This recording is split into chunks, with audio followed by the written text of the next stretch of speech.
Hello friends, welcome to Smart GS Academy. Friends, हम लोग पढ़ रहे हैं भारतीय न्याय संहिता बीएनएस, वो भी ट्रिक के साथ। और आज हमारा 5वां पार्ट है। 4 वीडियो इसके पहले अपलोड हो चुके हैं। धारा 1 से लेकर 124 तक हमने कंप्लीट कर लिया है। अगर वो वीडियो आपने नहीं देखा है तो प्लेलिस्ट बनी है चैनल पर, आप देख सकते हैं। तो चलिए अब आज के वीडियो की शुरुआत करते हैं। वीडियो अगर आपको पसंद आए, आपके लिए हेल्पफुल है, तो लाइक कमेंट ज़रूर करें।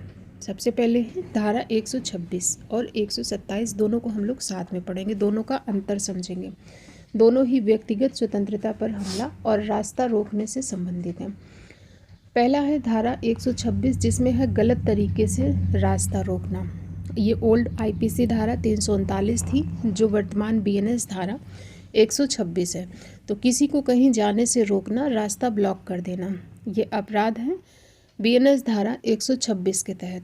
और 127 में क्या है, तो किसी को चारों तरफ से घेर लेना या कमरे में बंद कर देना जिससे वह कहीं जा ना पाए, यह उसकी व्यक्तिगत स्वतंत्रता पर हमला है। तो धारा 126 कहती है कि किसी को कहीं जाने से रोकना, रास्ता ब्लॉक कर देना। और धारा 127 कहती है कि किसी को चारों तरफ से घेर लेना, कमरे में बंद कर देना, लॉक कर देना, उसकी व्यक्तिगत स्वतंत्रता पर हमला। याद कैसे करेंगे, तो धारा 126 है यानी छवि खराब करना। अगर आप किसी का रास्ता रोकते हैं तो क्या है, आपकी छवि खराब होगी। छवि खराब करना, छवि से हो जाएगा 126। धारा 126 में है रास्ता रोकना। 127 में क्या है कि किसी को कैद करके दीवार के साथ सटा देना। सटा देना, चारों दीवारों से सटा दिया यानी बंद कर दिया गया, उसको सटा देना से हो जाएगा 27। धारा 127 में है कि किसी को गलत तरीके से कैद करना। इसके बाद फिर हम देखते हैं किडनैपिंग और अपहरण से संबंधित जो धाराएं हैं, इन दोनों में अंतर क्या है, इसको भी समझते हैं। पहले है धारा 137, जिसमें है किडनैपिंग का उल्लेख। इसमें केवल नाबालिग या पागल व्यक्ति का बिना गार्जियन की सहमति के ले जाना, बहला फुसला करके ले जाना अपराध है धारा 137 के अंतर्गत। इसके अंतर्गत जो सज़ा है 7 साल तक की सज़ा का प्रावधान है।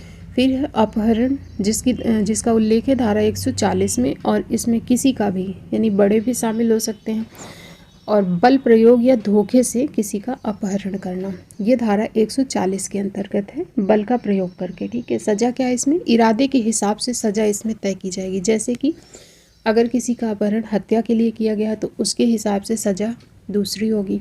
या फिर किसी ने किसी का किडनैप कर लिया है, अपहरण कर लिया है, शादी करने के इरादे से किसी लड़की को ज़बरदस्ती अपहरण करके शादी करने के इरादे से अपहरण किया गया है, तो उसकी सज़ा कुछ और होगी। इसका आशय ये है कि सज़ा का निर्धारण इरादे के हिसाब से होगा कि उसने अपहरण किस इरादे से किया है, उसी हिसाब से उसकी सज़ा तय की जाएगी। अब याद कैसे करेंगे दोनों को, तो 137 में क्या है, 137 में है कि नाबालिग या पागल यानी छोटे बच्चों की किडनैपिंग की बात की गई है। तो सेंध लगाना परिवार में, मतलब किसी परिवार में बच्चे हैं तो उस परिवार में सेंध लगाना और बच्चों को ले जाना, सेंध से हो जाएगा 37। ठीक है, तो 137 में क्या है कि किडनैप करना किसको, बच्चों को, या फिर नाबालिग है जो, या कोई पागल व्यक्ति है। फिर 140 को कैसे याद करेंगे, तो चाल चलकर बड़े आदमी को उठा लेना, यानी चाल चलकर मतलब साजिश करके चाल चलकर बड़े आदमी को उठा लेना। तो बड़ों का भी अपहरण, और इसको याद कैसे करें, चाल चल कर के बड़े आदमी को उठा लेना, तो चाल से हो जाएगा 40। धारा 140 में है अपहरण की बात। इसके बाद अब हम देखते हैं भीख मांगना और फिरौती, यह अपराध है। इसके अंतर्गत 2 धाराएं आएंगी, एक है धारा 139 और दूसरी है धारा 140 सब सेक्शन 2। तो पहले धारा 139 में क्या है, इसमें है भीख मंगवाने के लिए किडनैपिंग का उल्लेख है कि किसी से भीख मंगवाने के लिए उसको किडनैप किया गया, तो धारा 139 में है। और ये ओल्ड आईपीसी धारा 363A थी, जो अब बीएनएस धारा 139 है।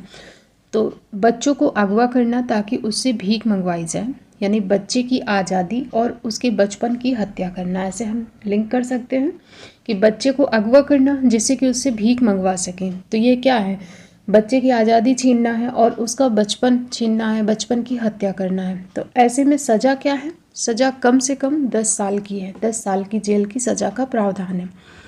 याद कैसे करेंगे 139, तो 39 में क्या है, उन है, और उन बच्चों पर रहम करो भीख मत मंगवाओ उनसे, उन बच्चों पर रहम करो, उनसे भीख मत मंगवाओ। तो उन बच्चों से 39 हम लिंक करेंगे कि धारा 139 जिसमें उल्लेख है कि भीख मंगवाने के लिए किडनैपिंग करना। फिर जो अगली धारा है 140 सब सेक्शन 2, इसमें है किसी को किडनैप करके जान से मारने की धमकी देना और पैसे मांगना, यानी फिरौती के लिए अपहरण करना। अभी धारा 140 में हमने देखा जिसमें सिर्फ अपहरण की बात की गई है कि धोखे से या बल प्रयोग करके अपहरण किया गया है, और इसमें क्या है, फिरौती के लिए अपहरण किया गया है, फिरौती के लिए। तो धारा 140 सब सेक्शन 2 में क्या है, फिरौती के लिए अपहरण, किसी को किडनैप करके जान से मारने की धमकी देना और पैसा मांगना। इसमें सज़ा क्या है, मृत्युदंड से लेकर उम्र कैद तक की सज़ा का प्रावधान है। तो याद कैसे करेंगे, तो देखिए चोर किडनैप कौन करता है, चोर करते हैं, तो चोरों से हो जाएगा 40, और अगर फिरौती मांगी तो 2 रास्ते हैं, उम्र कैद या फांसी। चोरों से बोला जा रहा है कि देखो चोरों, अगर फिरौती मांगी तो 2 रास्ते हैं तुम्हारे सामने, या तो उम्र कैद मिलेगी या फांसी। तो इसमें सज़ा भी लिंक हो गई कि सज़ा क्या है, मृत्युदंड यानी उम्र कैद और फांसी की सज़ा है, और चोरों से हो जाएगा 40, ठीक है। और 2 रास्ते हैं तो sub clause sub section 2 140 sub section 2 हो गया। इसके बाद देखते हैं इंसानों की खरीद फरोख्त या मानव तस्करी के बारे में। मानव तस्करी इसका उल्लेख धारा 143 में है, और जबरन मजदूरी कराना धारा 146 में है। ये ओल्ड आईपीसी धारा 370 थी, मानव तस्करी। इंसान को गुलाम बनाकर बेचना, खरीदना या वेश्यावृत्ति कराना, ये क्या है, मानव तस्करी के अंतर्गत आता है, जो धारा 143 के तहत अपराध है। इसमें सज़ा क्या होगी, 7 साल से लेकर 10 साल तक की जेल का प्रावधान है। अब 143 को याद कैसे करेंगे, तो 143 में बहला फुसला करके फोर्ट में, बहला फुसला करके क्या किया, फोर्ट में वेश्यावृत्ति करवाई गई। फोर्ट मतलब किले में वेश्यावृत्ति करवाई गई, और 3 लोगों ने यह अपराध किया। ऐसे हम इसको लिंक करेंगे कि बहला फुसलाकर फोर्ट में वेश्यावृत्ति करवाई गई और 3 लोगों ने मिलकर यह अपराध किया। तो फोर्ट से हो जाएगा 14, और 3 लोगों ने अपराध किया तो 143 हो जाएगा, 143, जिसमें है मानव तस्करी का उल्लेख। फिर है जबरन मजदूरी, जो धारा 146 है कि किसी की मर्जी के बिना उससे काम करवाना, बंधुआ मजदूरी जिसे कहते हैं, और इसमें सज़ा है 2 साल तक की जेल का प्रावधान है और जुर्माना है। 146 को कैसे लिंक करेंगे, तो छीन ली आज़ादी, यानी बंधुआ मजदूर बना दिया तो उसकी आज़ादी छीन ली आज़ादी। तो एक व्यक्ति ने क्या किया है, किसी की आज़ादी छीन ली, तो एक ने आज़ादी छीन ली, छीन से 46, एक से 146 हो गया, ठीक है। तो 146 में क्या है, जबरन मजदूरी, किसी की मर्जी के बिना उससे काम करवाना, यानी बंधुआ मजदूरी। इसके बाद फिर है धारा 147, जिसमें है भारत सरकार के विरुद्ध युद्ध छेड़ना या युद्ध छेड़ने का प्रयास करना। सज़ा क्या है, आजीवन कारावास, मृत्युदंड या जुर्माना की सज़ा का प्रावधान है। तो धारा 147 में क्या है, भारत सरकार की बात की जा रही है, भारत सरकार की बात हो रही है, और सरकार एक की होती है, केंद्र में जो सरकार होती है एक की होती है, जिसकी सत्ता होती है उसी की सरकार होती है। तो एक की सरकार होती है और उसकी सत्ता वही सत्ता में होती है, सत्ता से 47, तो 1 और 47 हो जाएगा 147, जिसमें है भारत सरकार के विरुद्ध युद्ध छेड़ना या उसका प्रयास करना। इसके बाद फिर धारा 152, जिसमें है भारत की संप्रभुता और अखंडता को खतरे में डालने वाले कार्य करना। उदाहरण से समझें तो अलगाववादी संगठन को बढ़ावा देना, ये क्या है, भारत की संप्रभुता और अखंडता को खतरे में डालने वाले कार्य हैं। तो सज़ा क्या है, इसमें 7 वर्ष से लेकर के आजीवन कारावास तक की सज़ा का प्रावधान है और जुर्माना भी है। तो इसमें अगर देखें तो क्या है, संप्रभु वर्ड है, संप्रभु यानी सप्रभु, अगर हम कर लें सप्रभु यानी प्रभु सहित, तो स अलग कर दें, प्रभु ले लें। अगर प्रभु की सेवा कौन करता है, मंदिरों में आपने देखा प्रभु की सेवा कौन करता है, ब्राह्मण लोग करते हैं। ये हम सिर्फ याद करने के लिए लिंक कर रहे हैं कि प्रभु की सेवा ब्राह्मण करते हैं, ब्राह्मण से 52 हो जाएगा और प्रभु से क्या हो जाएगा, संप्रभु। तो एक ब्राह्मण प्रभु की सेवा करता है, तो 1 से हो गया 1 और ब्राह्मण से हो गया 52, तो 152 में क्या है, भारत की संप्रभुता और अखंडता को खतरे में डालने वाले कार्य करना। फिर है धारा 164, जिसमें है भगोड़े को शरण देना। वीडियो अगर आपको पसंद आ रहा है वीडियो को लाइक भी करते चलें। भगोड़े को शरण देना यानी कि एक सैनिक है जैसे युद्ध के मैदान से भाग गया और दोस्त के घर में जाकर के छिप गया, तो दोस्त ने क्या किया, उसको छिपा लिया, तो सज़ा होगी 2 वर्ष तक की और जुर्माना, इसमें सज़ा है। और याद कैसे करेंगे इसको, तो 164 इसमें क्या किया है, भगोड़े को शरण देना, तो शरण से हो जाएगा 16, और शरण लेता है तो क्या करता है, छिपा रहता है। शरण लेना है मतलब जाके जहाँ भी शरण लेगा वहाँ जाके छिप जाता है, तो छिपा रहता है, तो छिपा को हम 4 से लिंक करेंगे, छिपा रहता, तो 164 हो जाएगा। धारा 164 में है भगोड़े को शरण देना। फिर है धारा 170 जिसमें है रिश्वतखोरी की बात की गई है। यदि कोई व्यक्ति किसी सरकारी कर्मचारी या जो चुनाव से जुड़े अधिकारी हैं उनको रिश्वत देता है तो वह अपराध है। उदाहरण से समझे, कोई व्यक्ति वोट खरीदने के लिए पैसे बांटता है या फिर चुनाव अधिकारी को पैसे देता है, तो ये सब क्या है, धारा 170 के तहत रिश्वतखोरी अपराध है।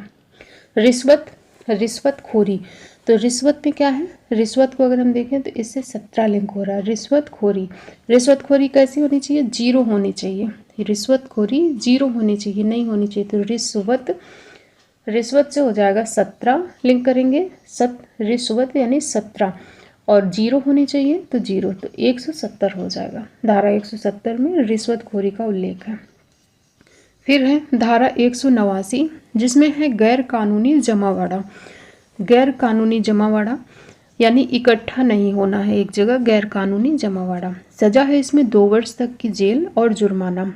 याद कैसे करेंगे, तो जमावड़ा का मतलब क्या होता है, इकट्ठा होना, तो इकट्ठा नहीं होना है, यही तो कहा गया है इसमें, गैर कानूनी जमावड़ा यानी गैर कानूनी जमावड़ा, इकट्ठा नहीं होना है, इकट्ठा से 18 हो गया, इकट्ठा 18 नहीं होना है तो 9 यानी 9, तो 18 और 9 हो गया 189 जिसमें है गैर कानूनी जमावड़ा।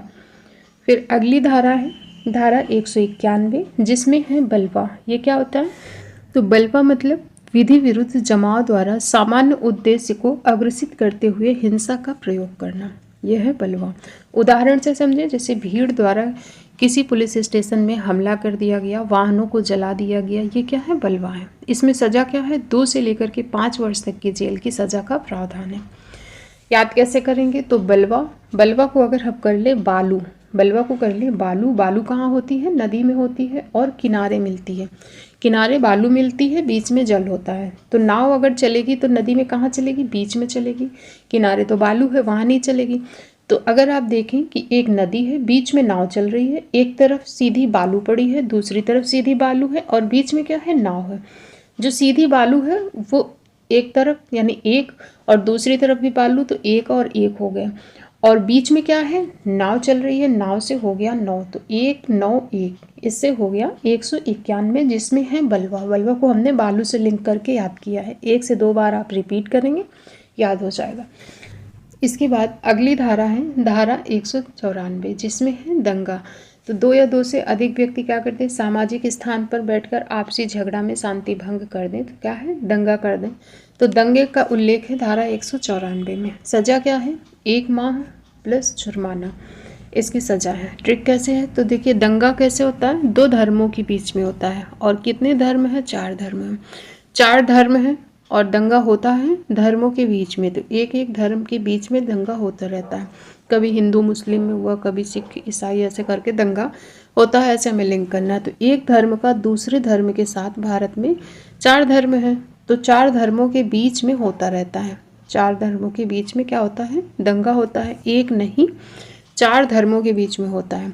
तो 1 नहीं से हो जाएगा 1 9, 1 नहीं 4 धर्मों के बीच में होता है, तो 1 नहीं से 1 9 और 4 से हो गया 4, तो 1 9 4 हो गया 194 जिसमें है दंगे का उल्लेख। फिर है अगली धारा 212 जिसमें है मिथ्या जानकारी प्रस्तुत करना। उदाहरण से समझिए कि हत्या को मजिस्ट्रेट के समक्ष सांप काटने से मृत्यु बताया जाना, यह क्या है, मिथ्या जानकारी प्रस्तुत करना है, किसी को भ्रम में डालना, झूठी जानकारी देना। सजा है इसमें 6 माह से 2 वर्ष तक की जेल हो सकती है और जुर्माना, ये इसकी सजा है। याद कैसे करेंगे, तो मिथ्या जानकारी दोगे, अगर कोई व्यक्ति है, किसी ने मिथ्या जानकारी किसी को दिया तो उसका विश्वास तोड़ा, तो विश्वास अब दोबारा वो नहीं करेगा उस पर, है ना, दोबारा अब वह उस पर विश्वास नहीं करेगा, वो दोबारा भले ही सच बोल रहा हो लेकिन विश्वास नहीं करेगा, क्योंकि एक बार उसने उसका विश्वास तोड़ दिया मिथ्या जानकारी दे करके। तो 212 विश्वास नहीं करेगा या दोबारा मौका नहीं देगा तो 212 से हो जाएगा 212।